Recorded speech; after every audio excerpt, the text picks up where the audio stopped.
Welcome to day 39 of me proving to you that I am working on my manuscript. Yesterday was not as productive of a day as I wanted it to be. I mainly spent that day just reading a scene that might actually get cut. And it might get cut because of suspension of disbelief reasons, meaning that I just don't know if it's believable. I call these my Icarus scenes, and it's the Icarus scenes of how long can you go without seeing someone again before you don't recognize them?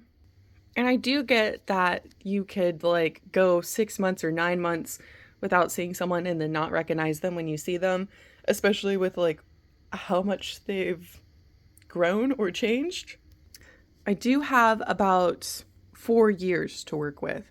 So it's from you see this person at 10 and then you see this person at 14.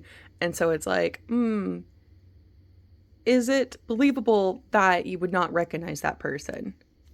And right now, I think that I'm really just using the whole like, there's a lot of growth that happens between those 4 years for a child in development. However, I don't know if you would just still be able to recognize the face. So I do think that this scene adds depth to the book if it's kept in, but I don't think that it hurts the book if it's cut out. So I'm just kind of seeing like exactly what is this scene telling us?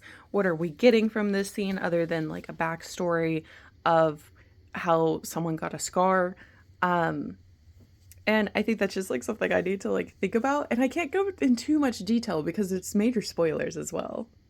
This is a scene that's kind of been on my mind for I always think if this book was turned into a movie, that I believe that the moviegoers would have a disadvantage than the book goers when it comes to a surprise, just because of what's going on.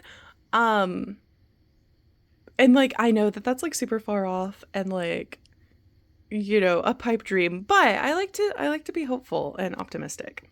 I'm sure that today will be a lot more productive for me because I think a lot of my decision making was made yesterday. So thank you so much for holding me accountable.